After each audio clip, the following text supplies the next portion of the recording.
So now let's see how we can work around with the stroke and fill opacity in Affinity.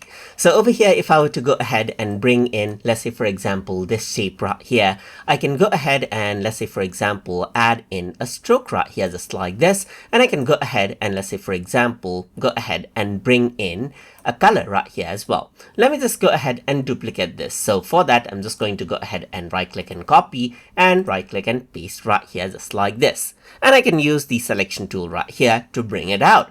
I can also hold Alt on my keyboard and bring them out.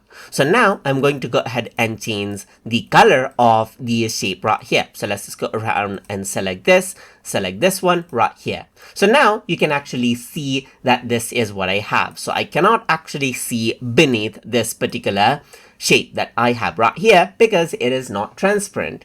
If I want to go ahead and make it transparent, I can simply go around over here. And then if I were to go to the color tab right here, if you don't see the color tab right here, then you can go to Windows and then go around over here onto General and access color. So you can go ahead and select this, and here you can see that the fill color is selected. If I were to bring this down, you can see that it actually becomes transparent now.